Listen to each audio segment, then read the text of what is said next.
apesar de o paciente alegar que já estava solto quando a sentença condenatória, que o erro foi da unidade prisional e não averiguar o processo da origem, a prisão preventiva persistia. Então, não vale prosperar a alegação. O que se observou foi a má-fé do paciente, isso eu estou, inclusive, extraindo da manifestação do Ministério Público de Circunstância. E se a memória não me falha, inclusive, doutor Alcide, pois sabia que estava preso por outro processo e, mesmo assim, se manteve silente, achando que poderia sair dessa situação sem nenhuma consequência. Ele tinha 2 prisões. Quando ele recebeu o mandado de prisão desse processo, ele estava recolhido no sistema, foi solto pelo outro processo, por um equívoco da unidade prisional. Liberaram desse sem uma ordem judicial. Ademais, imperioso destacar que na dosimetria da pena, o juiz não considerou a circunstância judicial dos antecedentes como desfavorável, mas asseverou que, embora não houvesse sentença judicial transitada em julgado em desfavor do paciente, ele se respondia por outras ações penais. Por essa razão, entende correta a inexistência do direito do réu recorrer em liberdade. Ele não estava solto por esse processo, ele foi solto por aqui. Ao contrário do que a doutora Aspardo se manifesta, eu digo aqui no meu voto, não obstante o paciente ter sido preso preventivamente em 24 de setembro de 2003, respondeu boa parte do processo em liberdade, sendo realizada sua soltura em 7 de janeiro de 2023. E após tal fato, nenhum fato novo foi constatado a ponto de mudar o seu estado de liberdade. Por esse motivo, eu votei no voto. A liberação não foi por esse processo, foi por outro. Ratificando. Só manter seu voto, né? Sim. Então, por maioria, né? A maioria é consentida.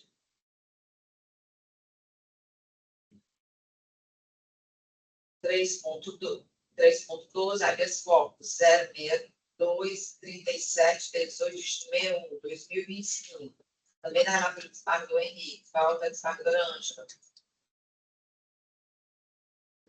Também me comuniquei no chat pedindo vênia. Eu concordo com o parcial conhecimento quanto ao não conhecimento em relação à alegação de nulidade própria. Entretanto, em relação à conclusão, eu divido, pois o juiz a qual fundamentou, ainda que de forma sucinta, o afastamento das medidas cautelares. No voto, o desembargador alega que não foi justificado o afastamento das medidas cautelares e, na transcrição da sentença, o juiz, o acordo, fala que as medidas cautelares são inadequadas, embora ele diga sucintamente, mas ele fala. Então, eu divido nesse ponto.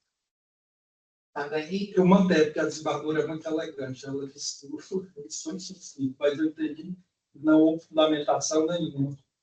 Então, eu mantenho o meu voto. Eu acompanhei o desembargador Henrique, então, por maioria, ordem concedida. 3.15, habeas corpus 062, 38, 29, 45, 2025.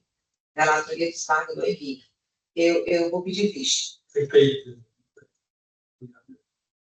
3.17, habeas corpus 062, 30, 48, 23, 2025. Também da relatoria do desembargador Henrique. Está faltando o desembargador Ângela, vou votar. Não, eu votei. Votou? Votei. Qual é esse aí? Relatoria 23. Eu votei hoje no começo da manhã. Ah, tá certo. Aí, só um instante. Verdade. Só um instante. Só um instante. O 4823 foi... 42, 23, é isso. É esse que foi votado, né? É, Agora nós vamos para o 0255. exatamente. Então 43, então, por unanimidade, né? Ordem concedida. 3.18. Habeas corpus 062, 3602 de 55, 2025, da relatoria do desembargador Henrique. Eu estou pedindo visto também. Perfeito. Muito bem.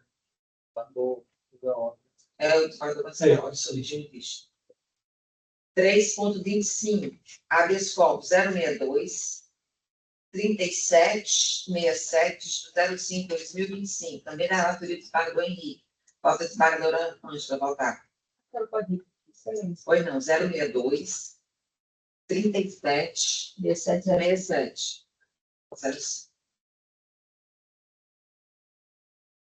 Assim, apresenta uma dissonância da conclusão, porque eu fui aos autos do desembargador Henrique e verifiquei que a instrução foi encerrada, inclusive o Ministério Público já apresentou memoriais escritos, então, o encerramento da instrução afasta a alegação de excesso de prazo e essa é a fundamentação do seu voto. Então, eu peço respeitosa venha para divergir, porque está encerrada a instrução e afastada de acordo com a súmula 52 do Superior Tribunal de Justiça. Pode, pois não. Aqui eu digo que eu observo que o paciente foi preso, retornou ao juiz em 7 de 12 de 2023, aos 8 de 12 de 2023, nomeação, foi encerrada a instrução, mas o lapso temporal é muito alargado.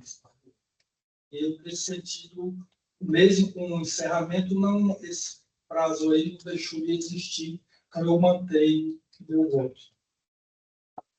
Ok, então, por maioria, ordem. Aliás, qual é esse aí? Não, é o 6705. Tá vendo?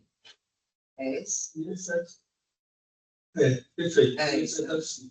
Conceder a ordem de recursão de pedidos cautelares. É isso? É isso aí. 3.45, habeas corpus 062, 32, 78, distrito 65, 2025, da relatoria da desembargadora Ângela. Qual é esse daí? Repetir. por É favor. o 062, é o 3.45. 062, 32, 78. 65. 65. Desembargadora Ed. Engraçado, eu não estou vendo. 062. 062, 32, 78. Distrito 75.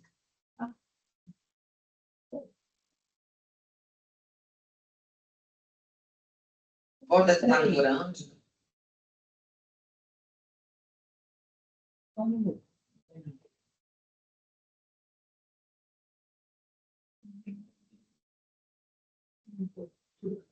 Não, tudo bem. Desembargadora Ângela. Está faltando a boca. Tentando te encontrar. Eles estavam tudo separadinho, mas agora Me tirou, isso eu entendi. Foi. Eu também anoto tudo. Porque na medida que vai votando, né? Atualizando.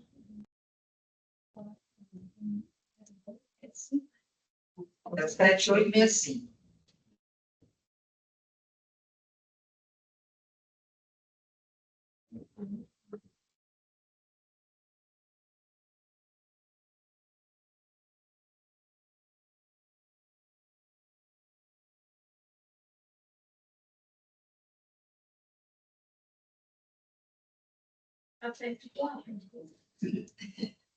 Se eu vou lhe dizendo ele está na fila, desembargadora. Ele vai estar embaixo de um retirado de mesa seu. Aqui na minha fila está retirado de mesa. Aí tem um seu e tem esse meu embaixo.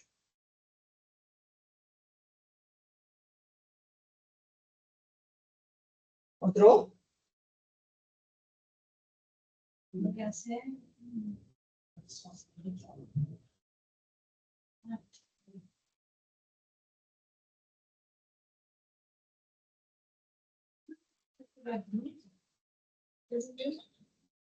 Retirado de mesa. É o seu, o meu está não. Mas o Ricardo respondeu. Aí eu não sei. Vai aqui 5 aí para ver se dá certo. Você está no cheio. Ele vai dar a porta mais fácil para frente.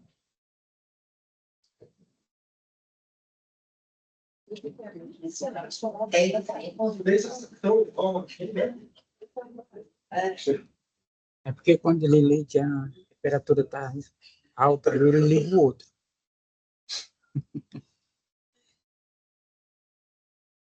É que eu desligo, né? É que eu desligo. É porque ele está no automático, eu desligo.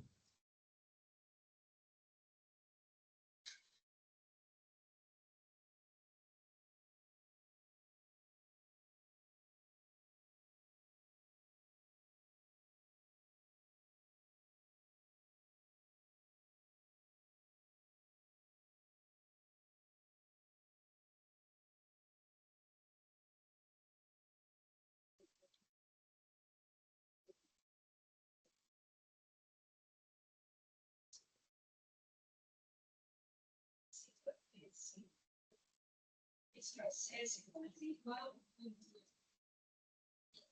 para que é esse processo em 2021, mais distante ainda.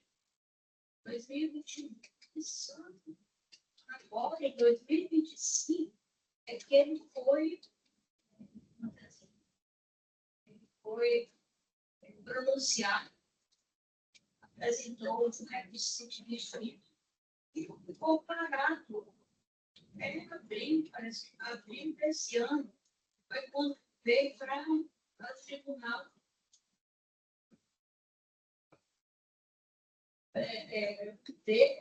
ver a decisão de pronúncia. É assim.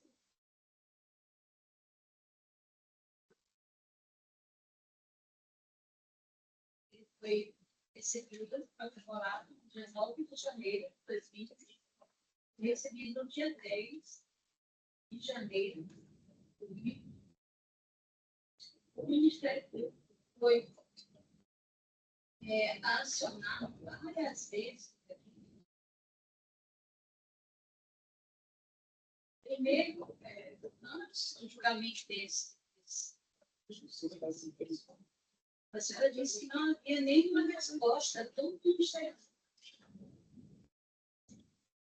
Mas no dia 4 de janeiro, ou no dia 7 de abril de 2025, o Ministério Público apresentou as razões.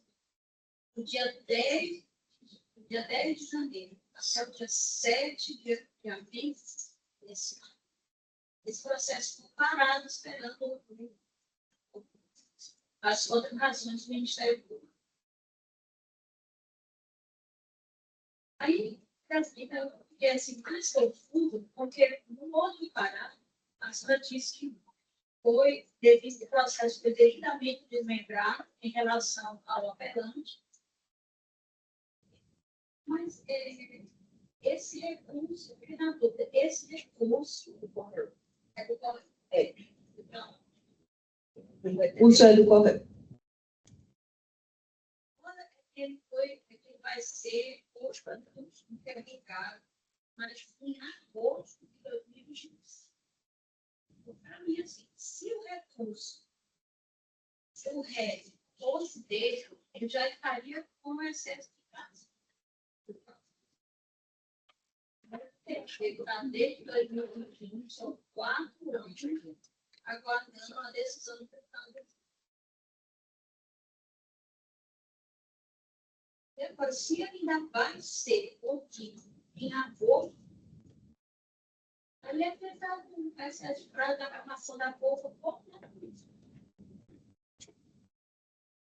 aí eu falo assim, sobre a negativa de excesso de prazo no resto. Porque foi essa a tese que ele trouxe no habeas corpus, né? Eu fiz aqui, desembargadora Regina, toda uma análise do feito, né?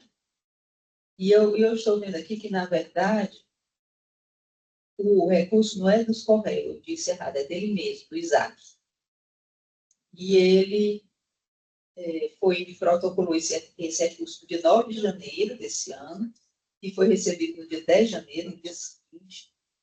Estava pendente de apresentação de contrarrazões que já foram apresentadas no dia 7 de março desse ano. Aí, diante disso, o magistrado determinou o desmembramento do feito em relação a ele, e o recurso está aqui no tribunal aguardando manifestação do Ministério Público de segundo grau. Agora, analisando aqui a ação penal originária, que é lá de Calcaia, a gente vê o seguinte: ele está sendo acusado de homicídio qualificado, um na forma consumada e outro na forma tentada. Eu coloco duas situações para o meu bem.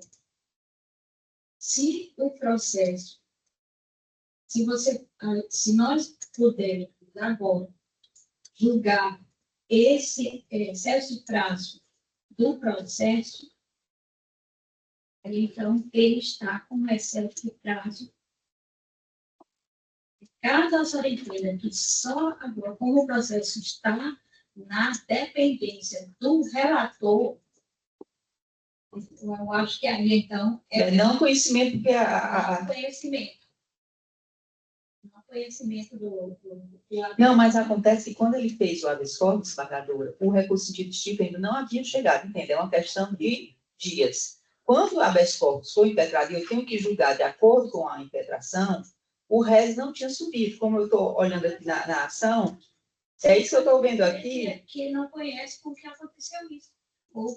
Foi apresentado e passou. Não, mas é isso que eu estou querendo lhe dizer. A autoridade coatora, no caso, passou a ser o relator do réis, que ele tem que pedir ao STJ esse excesso de prazo, e não a nossa aqui do tribunal.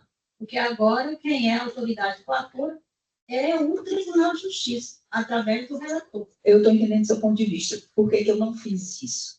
Porque quando ele entrou na impetração, quando ele entrou com a impetração, de fato, o recurso ainda não tinha subido. Isso subiu agora, já depois que ele entrou com a impetração.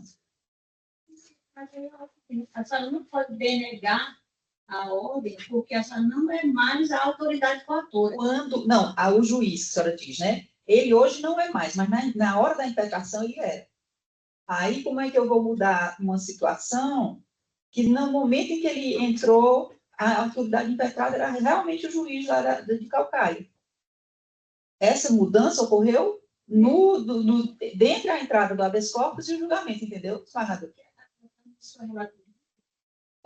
Eu vou olhar aqui, porque eu estou aqui na ação penal, provavelmente sim, porque eu sou preventa do caso do habeas corpus, né? Hoje sim, na época da impetração, não. Entendeu? É a época do julgamento, não da impetração. A senhora está julgando agora. Se a senhora não está julgando ele agora, a senhora é a autoridade coatora.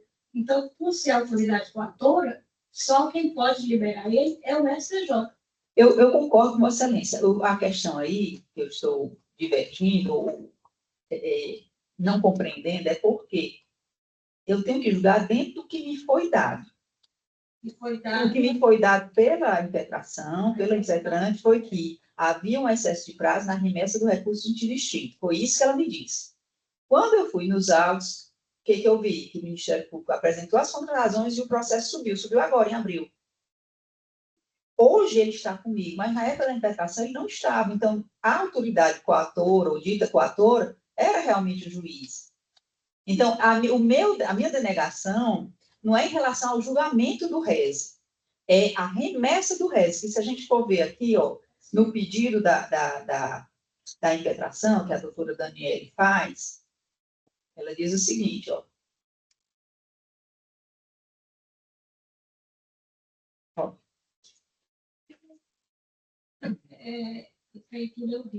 Eu penso assim, se a senhora entender dessa forma, eu entendo que há um excesso de prazo, porque ele está há 4 anos esperando um julgamento final do processo dele, e não vai haver esse julgamento.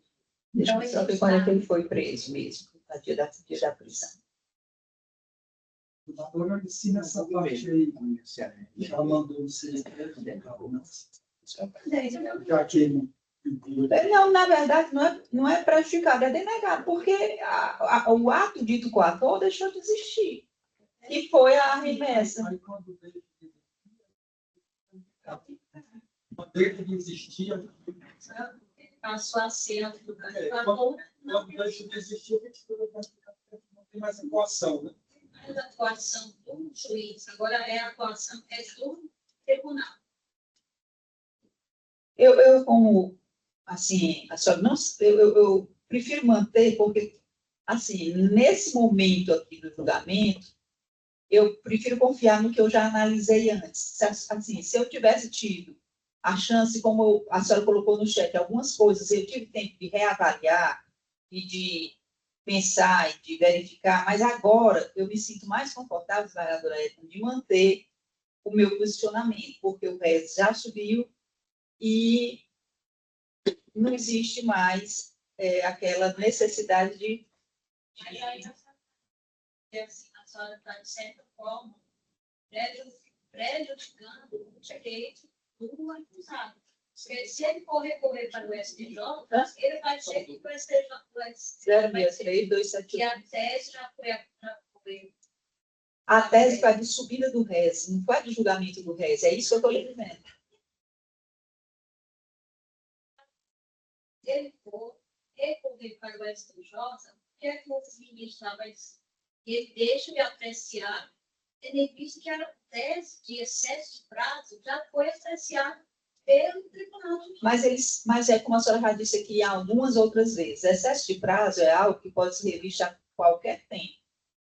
Então, o STJ, não, ele, assim, a gente está presumindo que o STJ não vai conhecer o excesso de prazo. Pelo contrário, cada dia pode ensejar uma decisão diferente. Então, assim, eu me sinto mais confortável no momento para manter o meu voto. Obviamente, a 30 de sítio. Meu voto é pela concessão do habeas corpus, em razão do excesso de prazo. A conclusão. Eu sei. Eu sei.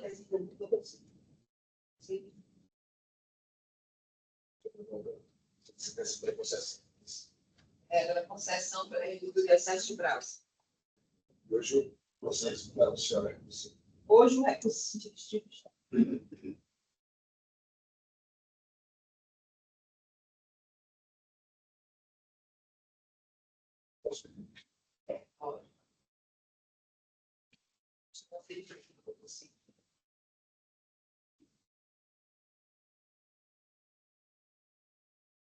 Três ponto 48. Habeas corpus 062, 35, 64, 43. 2025. Também da Faculdade de Fábio Garanjo. Faculdade de Fábio Garanjo.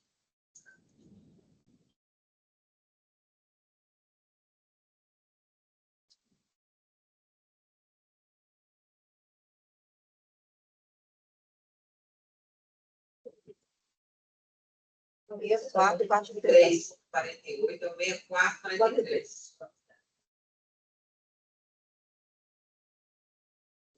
Esse processo de distribuição domiciliar. Pessoa que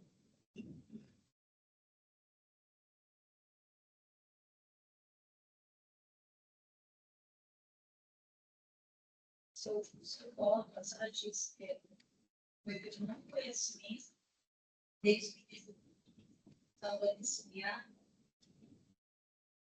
em razão dela ter sido objeto de outro habeas corpus.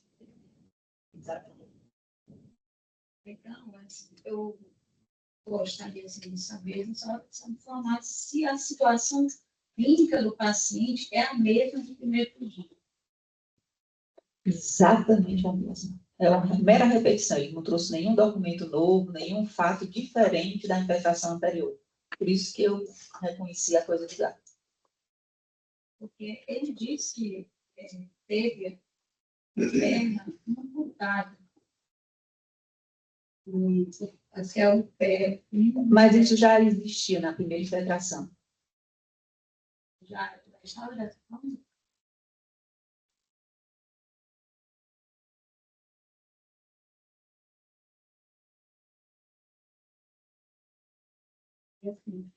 Existe uns autos, não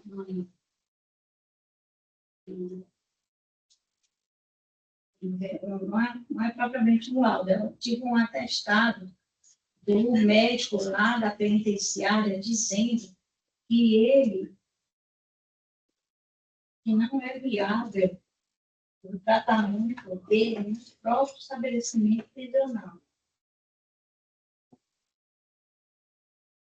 Se a senhora for para o habeas corpus anterior, eu digo, não, porque tudo isso já havia no anterior, onde foi denegado, coisa julgada. Ele só está repetindo. Se a senhora for abrir o 629, 363, 53, é exatamente isso. Ó. Eu até coloco na emenda. Está no corpo do voto. Ó, eu até digo isso, que o ambiente prisional dificultaria o tratamento, A impossibilidade da prestação de assistência médica adequada no interior da unidade, no qual se constituiu, não foi comprovada. Em caso, na descrição mais recente do quadro clínico, diz ao exame inferior sem sinais de infecção, exatamente esse que foi amputado. Então, essa matéria repete o que já foi decidido, mas se a senhora quiser pedir vista para olhar esse primeiro habeas corpus desse anterior, por isso eu não conheci da questão da prisão domiciliar, porque ele reitera a mesma argumentação.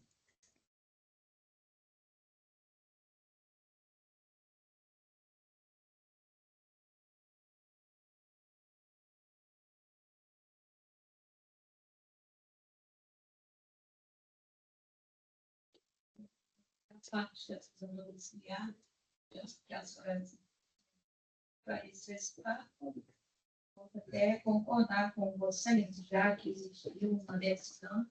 Eu assim, não concordo com certas decisões assim, que eu acho que por ele ter pedido de uma vez, ele não poder mais pedir em relação a isso. A prisão domiciliar é uma delas. E a situação que ele tinha na época deve ser outra que ele está tendo agora.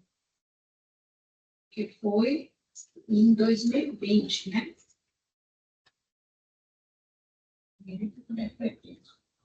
Esse aqui é outro caso.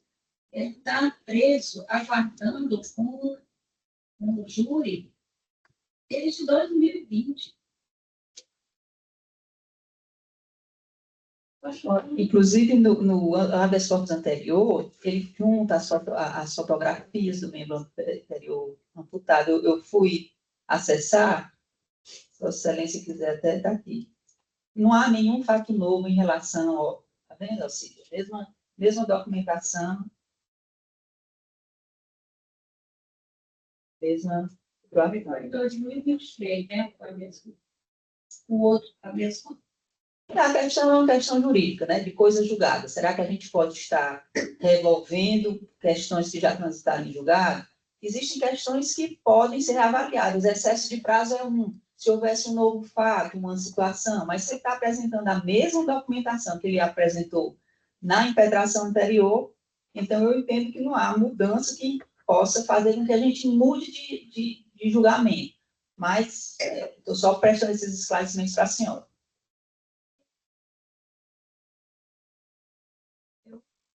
Esse excesso de prazo na formação da culpa.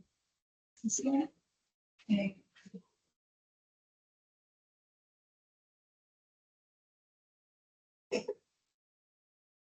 ele diz as pessoas que ele já fez esse pedido, mas só está reanalisando a decisão. Excesso de prazo eu reanaliso. Mas aí a senhora está enfrentando da mesma forma como está enfrentando no outro. Quer dizer, negando a habeas corpus em relação ao excesso de prazo.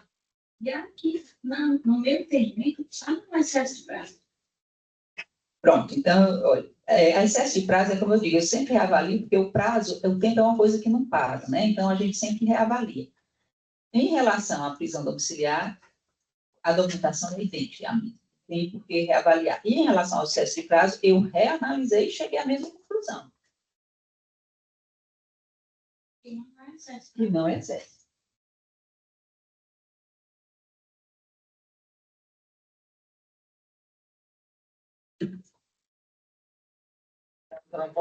De 2021, que a pessoa está presa, são 4 anos, aguardando o júri. Tá de revista? Não, eu vou conceder o habeas corpus, meu voto pela concessão do habeas corpus com medidas cautelares em relação a isso, que Certo. Doutor Luiz? Acho que o professor é acompanhar a relatoria. Tá, ok. Então, Marco, parcialmente da extensão da delegada.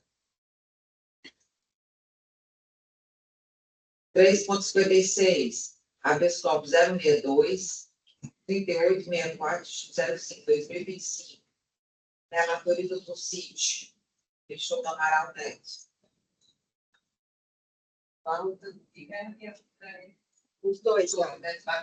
Isso, Os dois. 6405.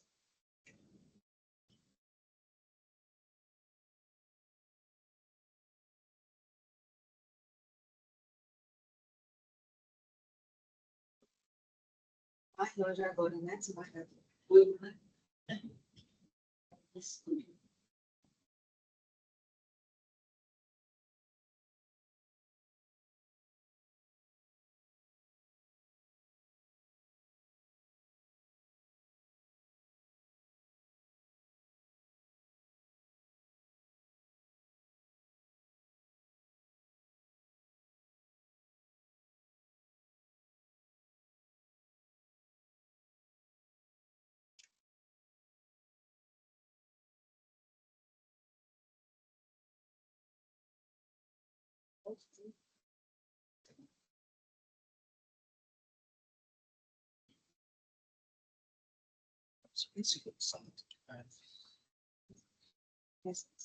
Ué,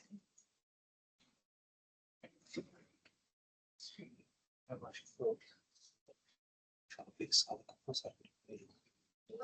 Esperar esse exame.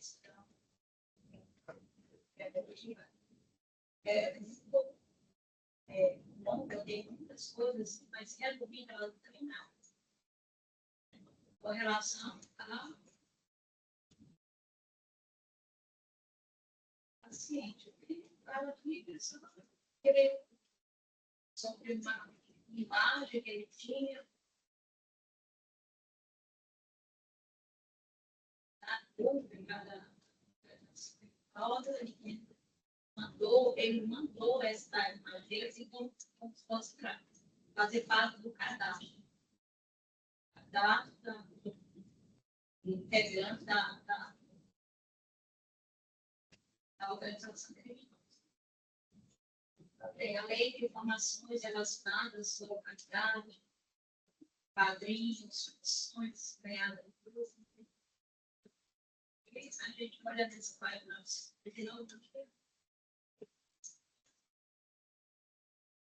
e a fotografia foi enviada para o cadastro da GDF e se submeter à análise do batido.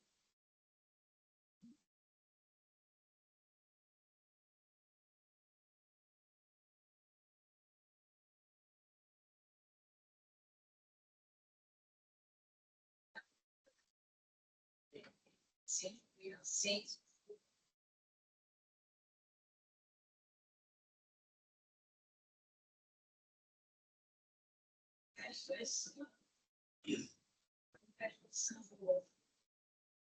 Isso com relação a explicando que a rebeldia, os afetivos.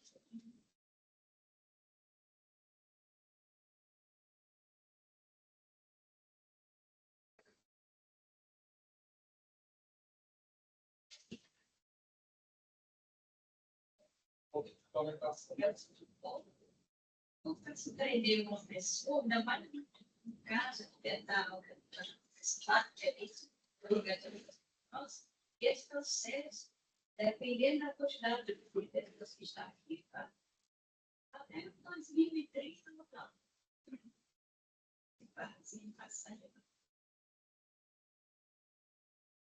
Então, será que vai concessão, né? São com medidas cautelares, porque ele está só como pretendente a participar da organização criminosa. Assim, só colocar assim, manter integralmente fora, mas só um detalhe, ele crescer, esse paciente está preso desde o dia 24 de fevereiro. Vai. O processo, ele possui 25 réus. Processo de alta complexidade. Eu li essa coletiva magistrado, ele tanto situaciona a necessidade circunstancial do momento de bater segregado, como a necessidade para a própria condução da instrução criminal. A mediano demonstrando antecedentes. Eu acho que o processo que tem essa complexidade de 25 réus, processo que está no ano de fevereiro, estamos em maio, seria assim, com exigência assim, supernatural, para ser caracterizado como excesso. Mas a desembargadora não votou no excesso, não. Ela votou falta de fundamentação. Não foi o excesso. Foi sobre fundamentação, então, posso expressão a ações do magistrado, onde eu, inclusive, falo dos antecedentes da necessidade da renovação definitiva. Eu manter um pouco. Desculpe, então, se eu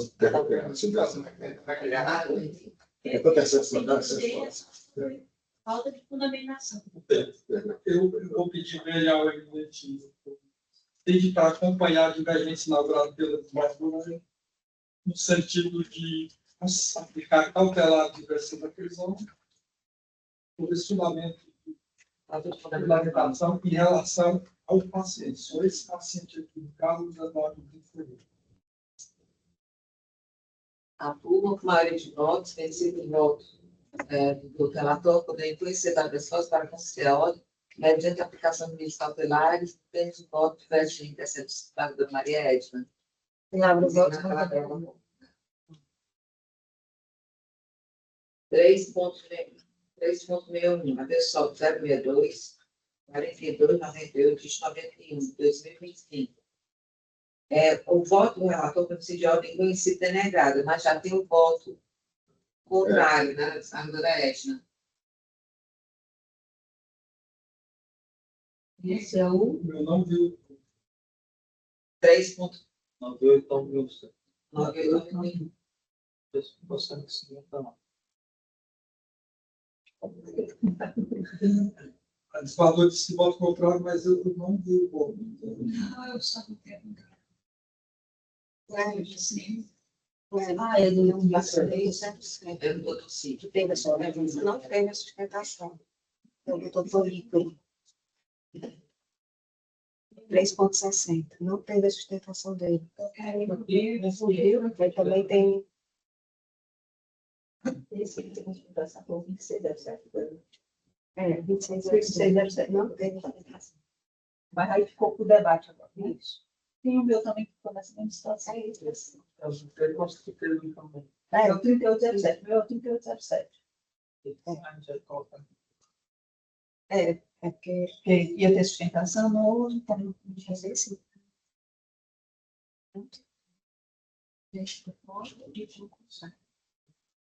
No da senhora só tem o contrário.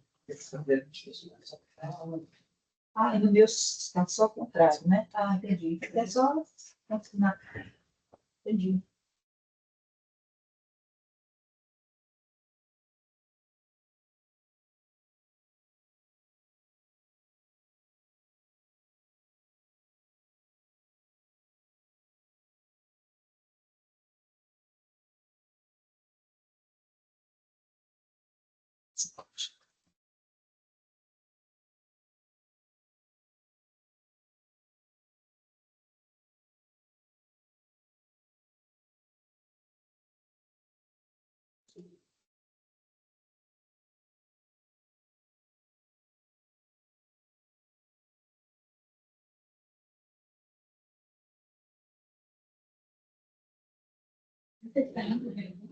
Eu acho que essas de prazo, eu acho. A presidente do Porque espera não de porque assim, desde 2023 que ele está preso. E até agora não foi sequer iniciada a instrução. E já foram marcadas várias audiências e elas não aconteceram.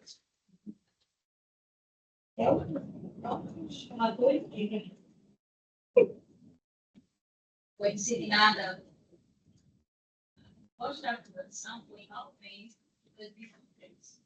Aí ele designou uma notícia na 17 de julho de 2024. essa não foi realizada em benefício de as vítimas, nem as testemunhas comparecidas. Nem as vítimas, nem as testemunhas. Aí foi marcada outra audiência, de julho para novembro de 2024. Essa foi feita na eleição. E na estratégia de defesa, mas não foi localizada aqui,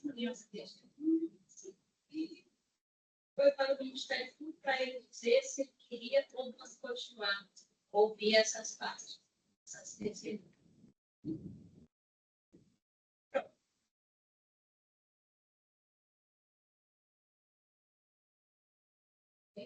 Ele marcou dessa data, ele marcou a data para abril de 2025. E também não foi realizado, tendo em vista que a vítima criança, que é uma criança, eles entendem que ela deve ser ouvida com aquelas normas aplicadas na imprensa. Não foi apresentada esse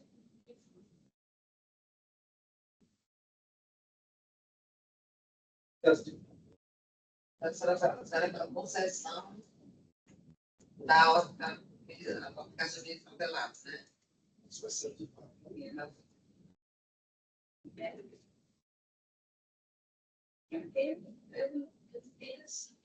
esse excesso de prática, eu acho que é o Ministério também, deve ter essa necessidade de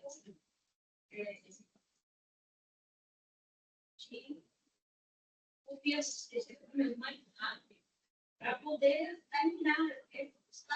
Esse é um processo que foi criado quando duas vítimas e uma vítima e uma criança que foi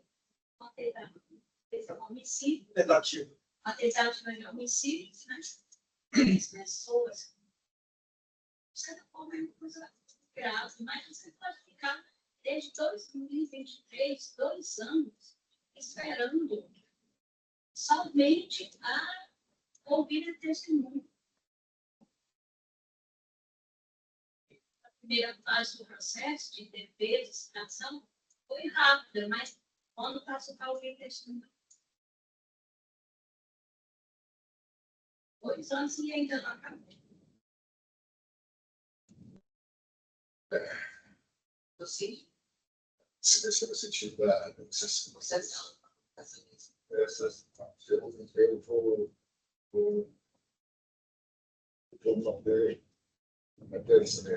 posicionamento do voto no sentido de pegar o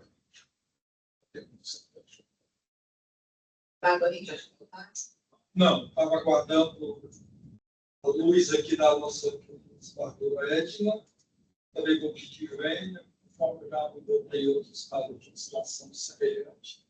Eu conheço essa palavra, cada um dá uma manifestação, conforme a manifestação e veio alguns. A turma, a maioria de votos, esse voto do relator, acordou em vencedor habeas corpus para conceder a ordem. Graças a cautelar Diante de aplicação de cautelares, né? Essa película em si, só foi na questão de cabeça. Desde dezembro de 2024, ele não reavalia a petição.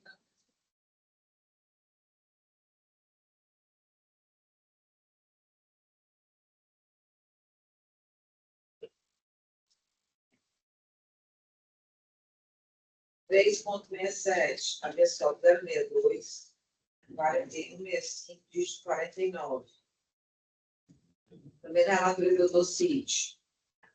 Margador Henrique. Corpus Margador Henrique. O voto do doutor Cid de ordem conhecida e parcialmente concedida. Esse livro foi aquele que nós conversamos no chat sobre o CAPS. Exatamente, regulatorial. Perfeito. Nosso posicionamento e acatar integralmente a orientação. Perfeito, eu acompanho integralmente o voto emitido. Então, por unanimidade, ela é reconhecida e parcialmente concedida. Não, só concedida, né? Só concedida? Você diz, Não, é concedida. também tem Conhecida e concedida, né? Concedida. 3,76, habeas corpus 062, 45, 43, 05, 2025. Também da relatora do COCID. Os dois. Vereadora André, Espera. Tem que ter luzes para votar, Eduardo. Tem que ter luzes. Isso é prefeitura, isso é isso, né? voto do Dr. Cid no sítio de Almeida conhecido e denegado. Não pode se marcar do Regis. Não tem nenhuma observação.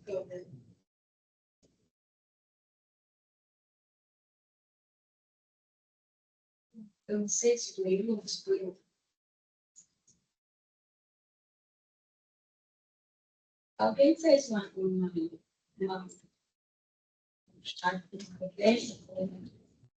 o relator, mas só ficou aqui a resposta. Pois é, não estou entendendo. Como se alguém tivesse falado alguma coisa e o doutor Cid respondeu mais um. o site está cheio Eu das. procurei aqui, não vejo. Deixa eu ver. Vai. Eu estou lembrando, porque a desembargadora falou sobre esse ponto, porque você tem supressão de distância, porque o magistrado não teria sido novo, o magistrado não teria sido prestado para a questão da unidade. E, de acordo com a assessoria, o processo é muito extenso, mas foi localizado. O pedido foi, sim, realizado pelo advogado das folhas 807/812 dos autos. E o juiz se manifestou interferindo essa suposta nulidade. As folhas 831 e 833 dos autos em primeiro grau. Uma vez que tais questões de nulidade só foram manifestas somente após encerrada a instrução. Então, entendi, diante desse aspecto, não seria supressão, porque já teria sido feita a manifestação, e entendi sobre a preclusão, porque justamente os propósitos foram delineados somente após o encerramento da instrução, hoje o seu momento totalmente descabido. Por isso que coloquei no funcionamento, mas fiz toda a pesquisa conforme Vossa Excelência chamou a atenção. Aí localizei as folhas do processo. André,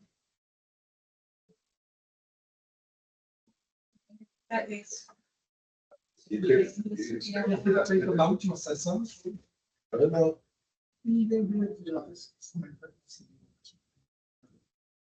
Isso é de hoje. Recomendo a celeridade também, para que possa ingressar na pauta. Né?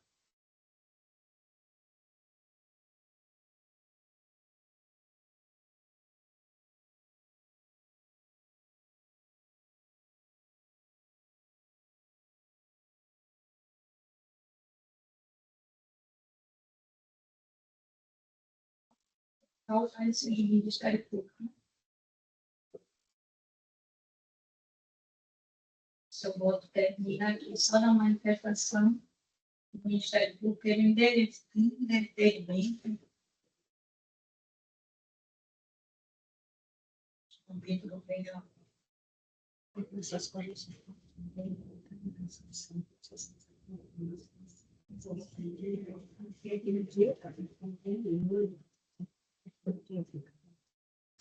Esse processo desse outro processo tribunal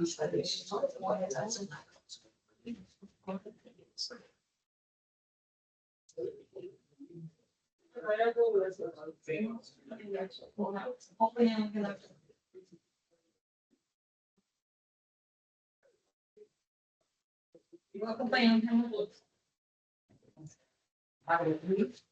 igual modo. unidade, né? Denegado. 4,19, apelação 0,27. Ah, tá. 3,52, habeas corpus 062, 62, 38, 38.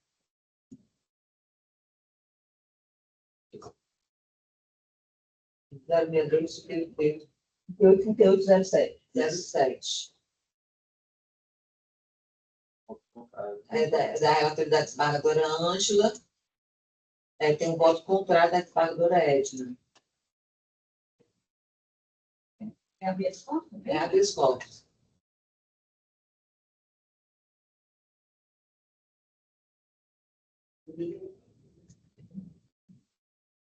Zero 62 38 38.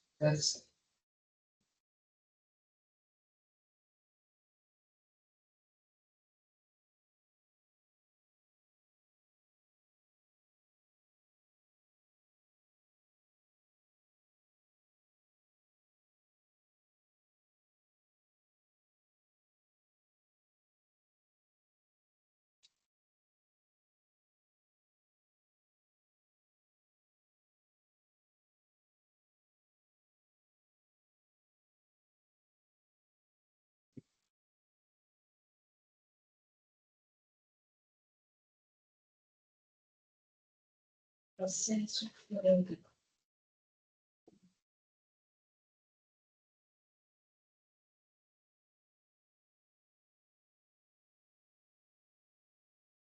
Processo foi instaurado um inquérito policial no dia 13 de dezembro de 2024. E até agora ainda não terminou. Ele ainda não foi encaminhado para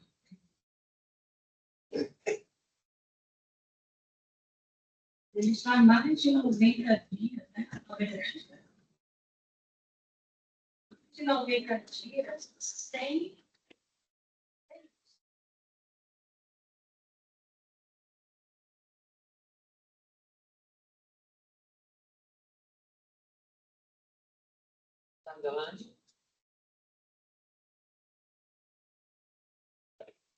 Na verdade, ele delegado pediu a acusação preventiva no ano passado, em dezembro, dia 21 de dezembro, do sexto regional acolher, foi cumprido em janeiro desse o inquérito ainda continua as investigações sem uma denúncia. O que os delegados fazem? Ele pode apresentar, se tem indício de autoria e materialidade, ele pode apresentar o inquérito para a denúncia e, posteriormente, prosseguir as investigações. Nada impede. Eles ficam retendo o inquérito com a pessoa presa.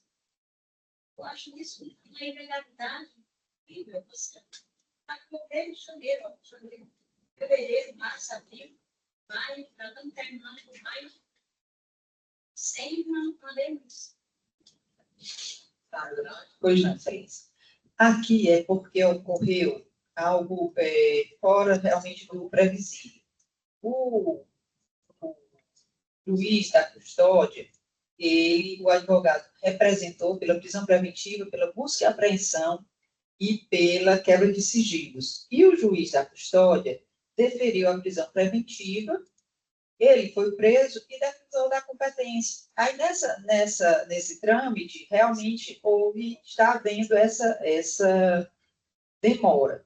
Mas olha só como é que eu faço. Eu não sou insensível a essa questão. Eu digo o seguinte: conheço da ação para denegar a ordem com recomendação para a autoridade impetrada expedir novos mandatos de busca e apreensão domiciliar e pessoal e quebra de sigilo direcionados à autoridade policial, bem como para abrir vista dos autos ao Ministério Público, para que a acusação analise a possibilidade de apresentação da denúncia. Porque, na verdade, não nos cabe dizer se está na fase de denunciar ou não. O Ministério Público, que é o dono da ação penal, quem vai avaliar.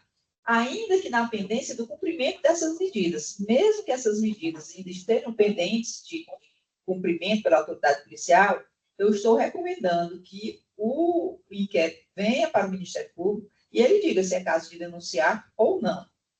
E ainda estou fazendo uma advertência à autoridade impetrada que o não atendimento dessa recomendação poderá ensejar comunicação com a Corregedoria Geral de Justiça. É como eu voto e mantenho.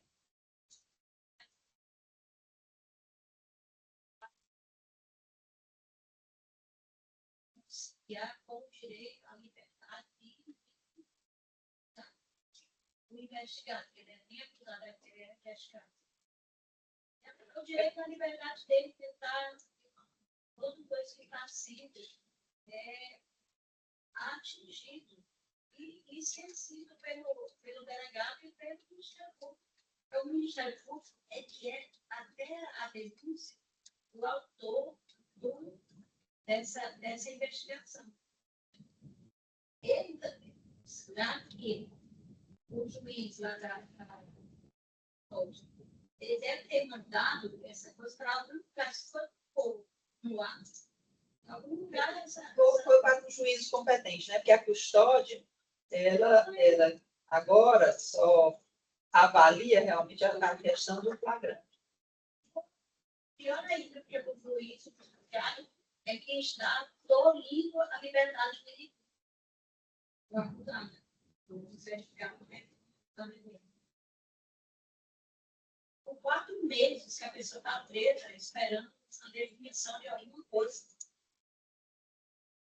Na questão, eu acho que na questão de você recomendar que alguém faça isso, cada um tem que ter consciência da sua obrigação. Ele tem consciência. Ele já mandou esse quer. De fato, cada pessoa tem que ter consciência da sua função. Mas, na questão de excesso de prazo, algum excesso do início, a gente tem um prazo, desembargador, de processual de duração de uma instrução. Acho que hoje são 100 dias. Não, veja, eu estou falando em análise global. Aqui a gente tem visto muito excesso de prazo em análise global dos prazos, de todos os prazos processuais. Eu não estou inovando nisso, eu só estou dizendo o que eu penso. Aqui, esta Câmara e as outras, elas, quando analisam excesso de prazo, a gente não analisa fatiado, fase por fase. Normalmente, a gente usa o critério de análise global dos fatos, dos prazos. Então, nesse caso, o processo a rigor ainda não está, eu posso estar com algum prazo mais estendido nessa fase, que pode ser compensado no fase posterior. A gente diz muito isso aqui. Um determinado atraso pode ser compensado com a agilidade de uma instrução, com quanto que prazo global não seja extrapolado. Nós não ultrapassamos essa fronteira. Mas eu estou conversando aqui com a senhora apenas para justificar o meu entendimento e o porquê eu me posiciono e faço isso com certa frequência e regularidade aqui. Até para manter coerência com os meus votos anteriores e com a minha forma de julgar, e que eu vejo que também é a forma de julgar de muitos desembargadores aqui da Justiça, é que eu mantenho o meu voto. Obrigada, desembargador doutor Círio. O senhor não pratica enquanto provisória. A Tribunal de Votos a poder conhecer o habeas corpus para denegar a ordem nos termos do voto da eminente relatora, que seja mais responsável verbalmente pela desembargadora Maria Edna Martins, que concedeu a ordem mediante a aplicação de cautelares no fundamento do excesso de prazo. É isso, desembargadora? Agora, o 3.60, habeas corpus 062, 42, 26 de 07, 2025, relatoria do doutor Cid. O desembargador, ele conheceu e denegou a ordem. 062, 42, 26, do 07.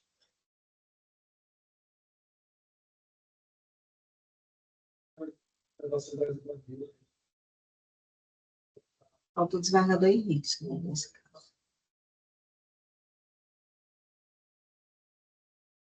A desembargadora acompanha o voto do Não, somente no chat, inclusive, eu queria vontade da desembargadora Regina, se quiser inovar em colocações, fico muito à vontade para acompanhá-la.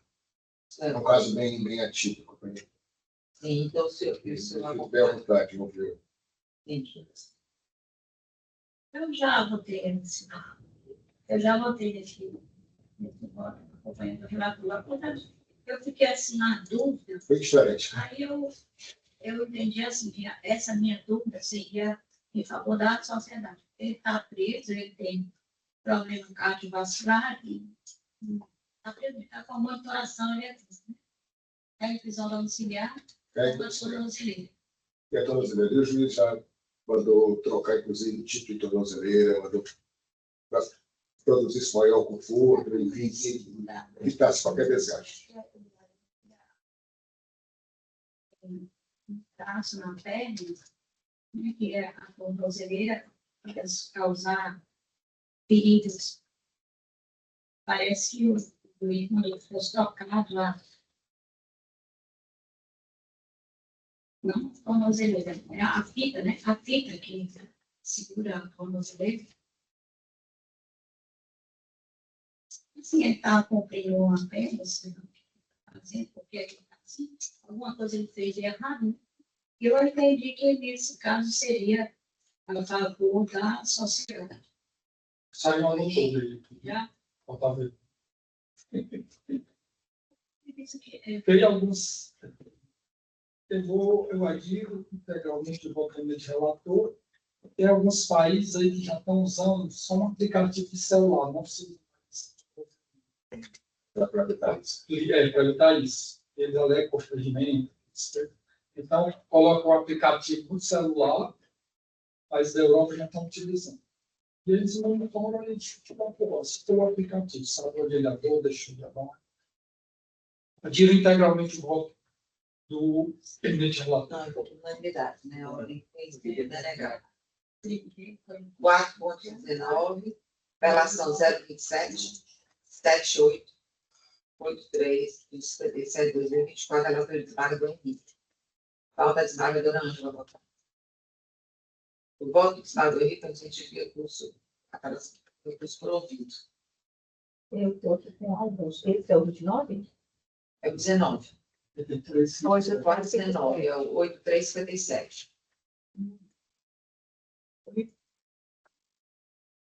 Comuniquei no chat com o desembargador Henrique e pedindo venha para dissentir sua conclusão, pois a tese do réu em audiência é que ele estava no local consumindo drogas. E foi essa a motivação do recurso.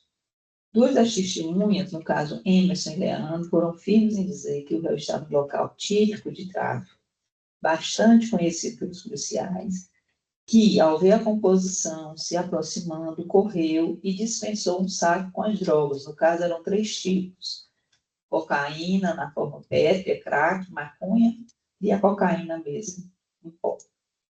Ele diz que era só dele, a maconha e a cocaína, e que estava consumindo no local, porém, nada foi encontrado com ele para fins de uso, nenhum apetrecho. Além disso, a variedade de drogas e o local típico de tráfico, os policiais afirmaram que ele não aparentava nem estar com sintomas, né, de estar drogado, nem características típicas de quem usa droga. E que a droga estava dividida em conta para a venda. Resumindo, eu penso que a prova coligida aos autos autoriza a manutenção da condenação pelo tráfico de drogas, razão pela qual me posiciono pelo desprovimento do recurso.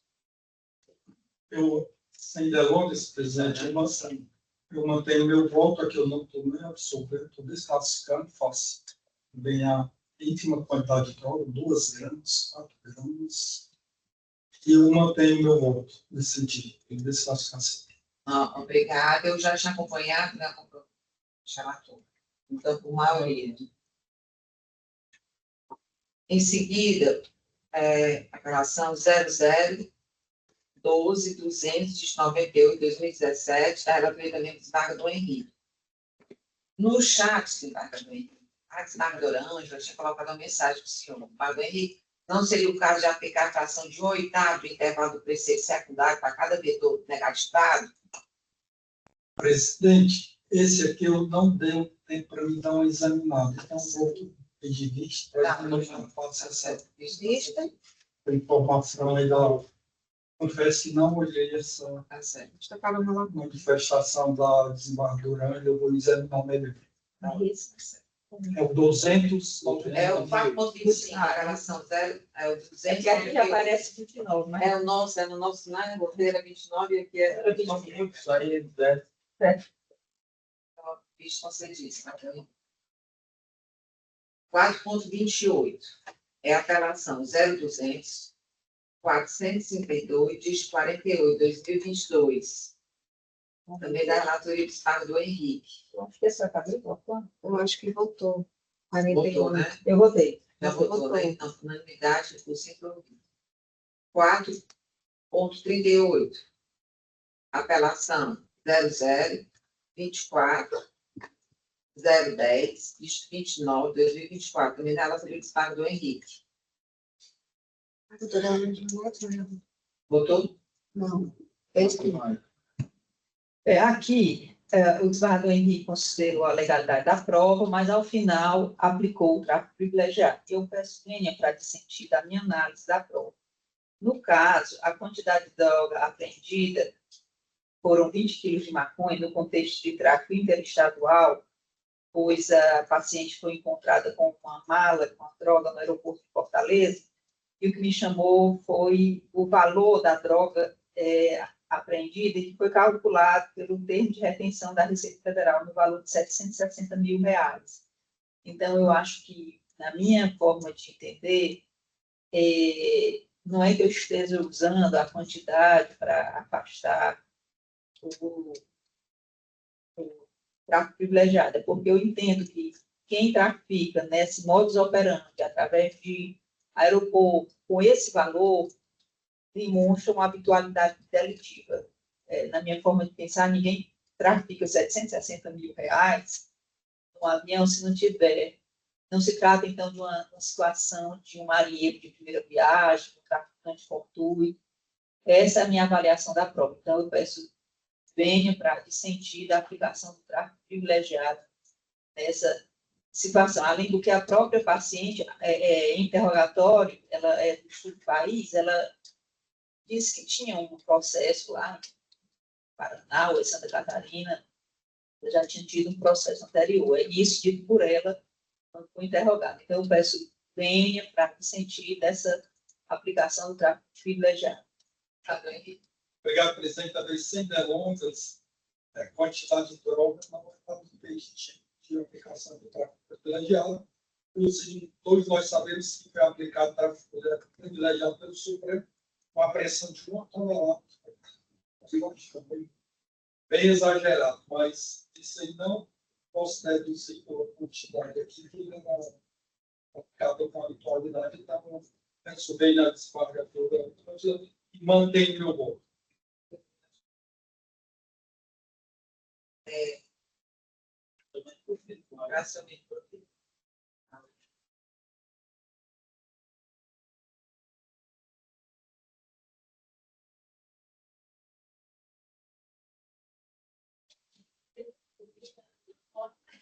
Só para provocar, né?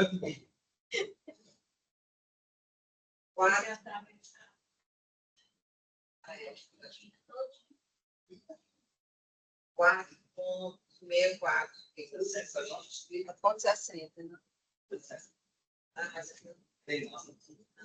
Aí eu mais 4.60, custo de distrito 016, 47, 43, 55. A desembargadora Ângela, né, fez um comentário no chat, a desembargadora Ângela quer ouvir, no presente caso, não há qualquer demonstração da existência de consciência na comunidade acerca da autoria do crime. Ao contrário, o principal testemunho que vinculado foi ao fato foi expressamente desmentido por sua própria fonte. E não há testemunhos oculares identificados que tenham sido impedidos de conhecer a ameaça concreta. Assim, ainda que se cogite possível envolvimento de organização criminosa, não estão presentes elementos excepcionais que demonstram a legitimidade dos testemunhos diretos para esse evento da defesa. Por isso que eu mantenho meu voto. Pois não, excelência. Só consignar, então, a maioria, porque eu me posiciono pela pronúncia.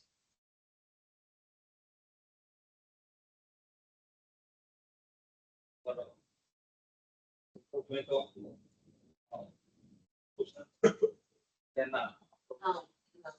Eu estou pelo provimento. Aí eu peço provimento. no meu caso, desprovido. Foi Foi, desprovido. eu é pelo provimento, que o recurso administrativo.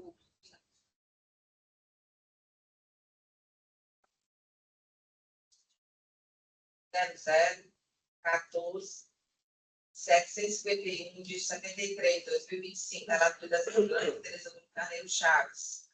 Esmagadora Edna. Falta de desfavorável da contrato.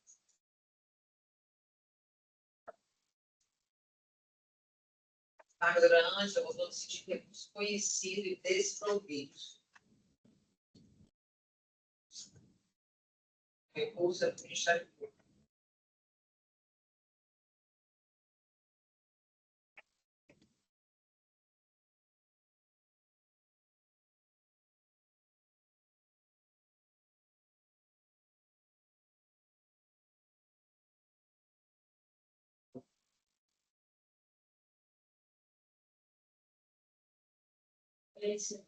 Em virtude desse processo, tem vários réus também do Estado correndo, eu vou pedir vista. Tá certo. Vista concedida. 4.69. Apelação 027 86 42, vista 89, 2022. Também relatoria da Esmagadora Ângela. Esmagadora Edna. Esmagadora Edna. Vota da Esmagadora Ângela. Recurso conhecido, desprovido, pena mantida.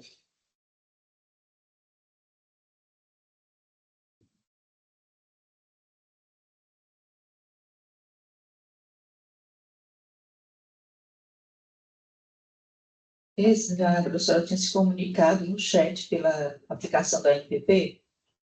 Esse não é o 4289, não é isso? Isso. Pronto, eu alterei o voto. Pode olhar aí a nova.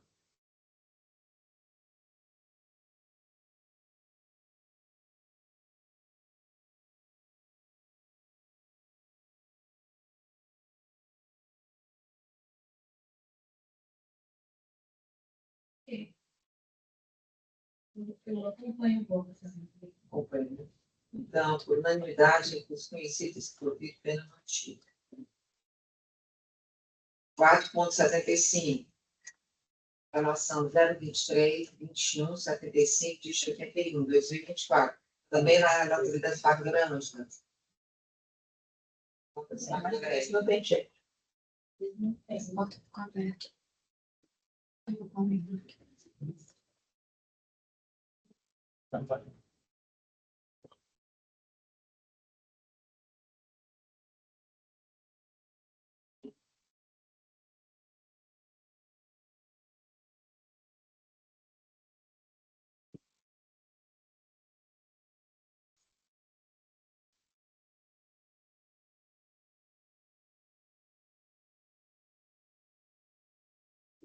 Você tem um depoimento de um policial, nesse caso, que ele disse que eles ficam passando lá com a viatura na rua e o réu viu a viatura e saiu correndo. Quando o acusado saiu correndo com a mala, sacola, eles pararam a viatura, desceram e saíram correndo atrás dele. No meio do caminho, ele jogou a sacola no chão e prosseguiu a carreira para dentro de casa. Ele mesmo disse assim, que ele jogou a sacola para evitar um estado de flagrância. Então, no meu entendimento, o policial era para ter parado ali. Mas não, eles correram atrás do homem do jeito que ele vinha correndo, entrou em casa, eles invadiram a casa dele. Foi uma invasão. Eles não pediram permissão, eles não falaram nada, eles simplesmente, ele mesmo disse que como ele entrou em casa, eles entraram na casa dele também. Eu acho que isso aqui como ele alega aqui, é uma invasão do domicílio. Eles invadiram o domicílio dele, porque ele não pediu permissão, ele não fez nada. Ele poderia ter ido pedido um mandado de prisão, em flagrante para ele, sei lá o que, mas quando ele jogou a sacola no chão, ali acabou a atuação dele, mas ele achava de continuar e invadir a casa dele. E ele não, lá na casa deles, eles não dizem se encontraram nada. Ele levaram a sacola que estava, ele jogou fora e como se ele tivesse encontrado dentro da casa. Não, eles encontraram e ficaram fora. Eles não encontraram dentro. Essa é uma questão que também a gente sempre traz aqui nos delitos de tráfico de droga. E o STF tem o tema 280, que ele trata disso, e o STJ tem interpretado esse tema 280, e o próprio STF tem revertido diversas decisões do STJ nesse sentido. E no voto, desembargadora, eu coloco aqui 2 precedentes recentes, um do ministro Joel Ilano Pacionic, e o outro do Reinaldo Soares, em situação bastante idêntica a essa que eu coloco. Olha só. Disse o ministro, em caso recorrente, ao notar a aproximação dos guardas municipais que estavam em patrulha, dispensou sacola plástica contendo entorpecentes, o que possibilitou a intervenção dos agentes públicos diante da suspeita acerca da prática de ilícito. Não há, pois, qualquer razão para considerar as provas colhidas como ilícito. Houve um primeiro momento de dispensa da sacola, na sacola havia drogas, e é exatamente por isso que a gente fala aqui, eu até uso a expressão dos votos da desembargadora André, de coleta progressiva de drogas, de provas. Se naquela sacola não tivesse nada, não tivesse nenhum ilícito, eles poderiam parar. Mas o sujeito rebolou, eles estavam em perseguição, seria impossível, num contexto de perseguição, os policiais pararam para ir atrás de um dado de... Bom, eu não vejo. Os policiais estão numa perseguição em flagrante delito. É isso que a gente espera da polícia. É o que o 240 do Código de Processo diz. E digo mais. No caso, aqui já é um outro voto do ministro Reinaldo Soares da Fonseca, no qual ele diz: no caso, a busca pessoal foi motivada pela altitude do agravante que, estando em local conhecido como ponto de tráfico de drogas, ao avistar a viatura policial, empreendeu fuga e dispensou uma sacola plástica próxima ao tampo do lixo. Realizada a verificação, constatou-se que, de fato, o invólucro continha uma pedra de crack e verifica-se de 70 gramas e verifica-se, portanto, justa causa para a ação policial. Então, nesse caso, o fato de ele sair correndo justifica uma suspeita prévia, na minha forma de pensar. Quando ele dispensa uma sacola onde são encontrados corpo de delito de droga, continua a coleta de provas e a perseguição faz parte do procedimento do flagrante. Né? Eu fico imaginando o que se espera da polícia numa situação dessa. Então, ele vê o corpo de delito, apreende, aí vai procurar uma decisão judicial para induzir. Resta nova. O flagrante pode ser dado por qualquer corpo. Bom, é assim que eu analiso. Fundamento nessas decisões do STJ, tem muitas monocráticas do STF, e até já do pleno do STF, nesse sentido, de considerar que essa conduta está dentro do estándar probatório que se exige para o flagrante. Então, eu mantenho o meu voto. Bem, Cristiano.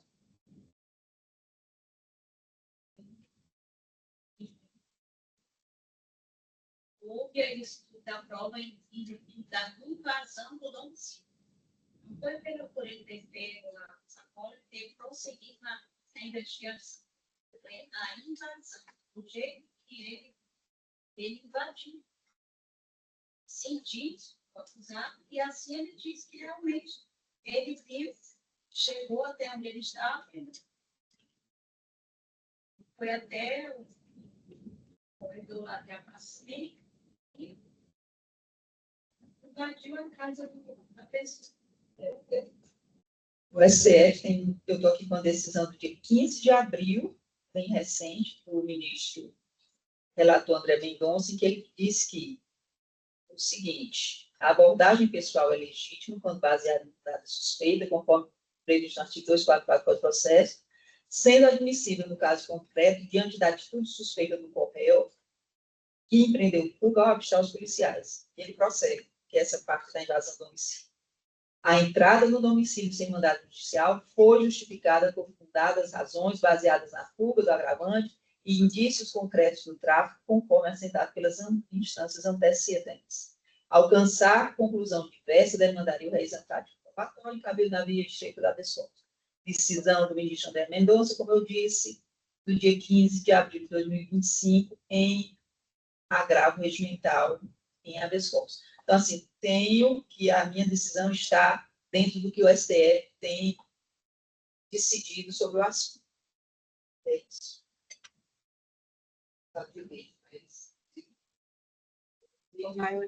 Qual é a relatoria desse time? A turma, com maioria de votos, acordou. A turma, com maioria de votos, acordou em conhecer o recurso para negar o provimento, dos termos do voto da eminente relatora, vencida a divergência lançada verbalmente por essa desembargadora Maria Aida Martins, que proveu o recurso sob fundamento da ilicitude da prova, em razão da invasão do domicílio. 4.89. Apelação 022 66 37 27 2021. Relatoria do Dr. Cid Peixoto Amaral Neto. Desembargador Henrique. O voto do relator de recurso conhecido e não provido. A desembargadora Edna pegou observação. Eu fui uma velha.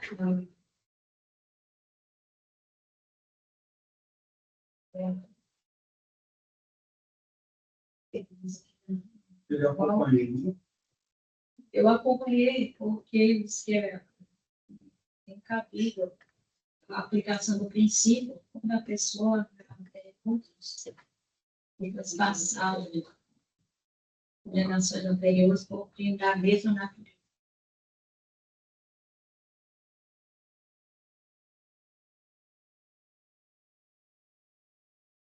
Ele é quanto mais em fazer essas coisas. Esse preconceito. Até o STF, o STJ tem admitido, e o STF, aplicação do princípio da insignificância no reincidente. Mas aqui ainda tem outro fato, que é o furto qualificado. E o furto foi qualificado. Lá É a mesma modalidade.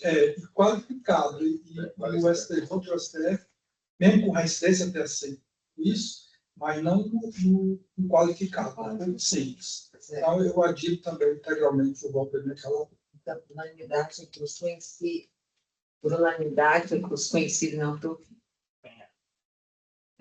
4.92. Apelação 0029 400 2009.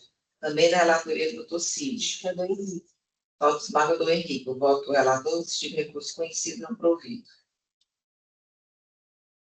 Aqui eu fiz uma observação. Ele alterou, desembargador, esse voto.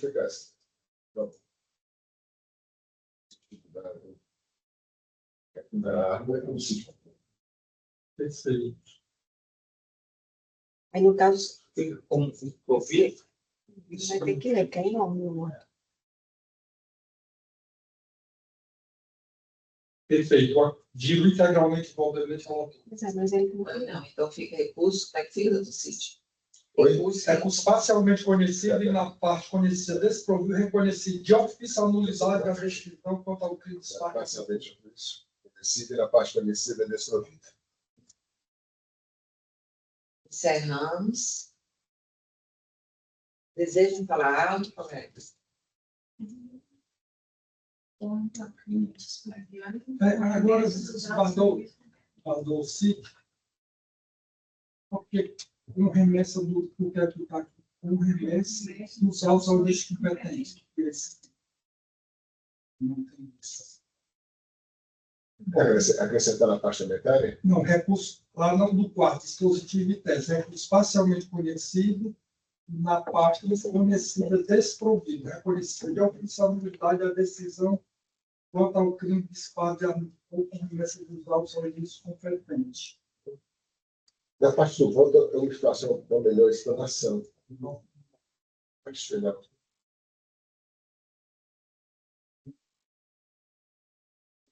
Considerando que a reforma realizada no presente julgamento, diante do reconhecimento do acordo da unidade parcial da decisão de conselho de sentença quanto ao crime de disparo de arma de fogo, artigo 5 da Lei nº 10.8.303, por se tratar de desclassificação imprópria, oficia ao juiz a parte anterior. Reconhece de ofício a nulidade parcial da decisão do Conselho de Sentença quanto ao crime de disparo de arma de fogo, artigo 15 da Lei 10.8.303, por se tratar de desclassificação imprópria, extrapolando a competência constitucionalmente atribuída ao Tribunal do Júri, razão pela qual determina a reversão dos autos ao juiz competente para regular o processamento e julgamento da referida imputação com as devidas providências de desmembramento. Ou desembargador presidente, meu entendimento aqui, desembargador, é diferente. Eu entendo que deve permanecer só em relação à desclassificação em relação ao homicídio, de doloso para culposo.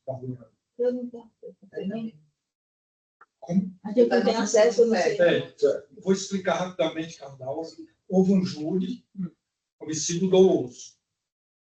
No plenário, desclassificou para homicídio culposo, certo? Chamada desclassificação imprópria. Própria ser julgado. Diferente daquela classificação própria, que é quando se nega o quesito da tentativa. Naquela, o juiz fica livre de condenar, de absolver, de fazer o que quiser. Na desclassificação imprópria, o juiz fica adstrito ao que o jurado decidiu. Ele disse que não foi um homicídio doloso, foi um homicídio culposo. Aí ele aplicou a pena do culposo. Só que o juiz ele confundiu desclassificação própria com própria. E também avançou e julgou como se fosse magistrado e condenou também por disparo de arma de fogo. Foi a lei que não tinha nem na pronúncia. Foi bem além, né? E o meu voto é no sentido de que seja desconsiderado disparo de arma de fogo. Ele seja só condenado na desclassificação imprópria, o juiz fica adstrito ao conselho decidido. O conselho decidido, não era um homicídio doloso, sim um homicídio culposo. Então, ele teria que realmente condenar como fez, um homicídio culposo. Mas ele foi além do disparo de arma de fogo, que nem na pronúncia tinha. Não decidiu. Perfeito. O júri não decidiu sobre isso. Então, eu suplemento só da desclassificação, da condenação do homicídio culposo, excluindo a vossa manifestação, como é que ficaria então essa parte final, seria no sentido de que é declarável que ele extrapolou daquela nulidade em relação à condenação pelo crime de disparo de arma de fogo, permanecendo somente a desclassificação para o homicídio culposo. Perfeito. totalmente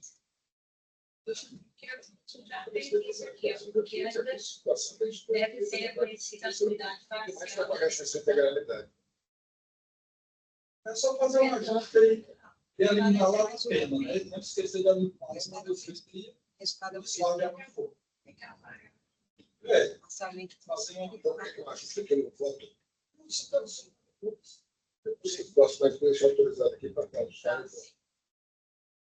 Se a gente for com o disparo de arma de fogo, permanece em relação ao homicídio culposo. Colega encerrando, sabe? Deseja alguém que Quer pagar o preço? Apesar da gente tentar bem fácil lá, né? Acho que a sala vai ter assim, tá confortável, sabe? É a primeira vez que a gente está. Mas tem porque é chato marca que Vocês vão, né? Pois é, nossa inauguração, nossa sala, né? Nossa sessão inaugural. Né? só para eles terem, né? Sim. Depender aceitar. Ótimo, desejo, né? Declaro encerrada a sessão, desejo mais uma semana para a condução da vez. Obrigada. Boa tarde a todos, boa semana. Boa tarde a todos. Perfeito. Agradeço.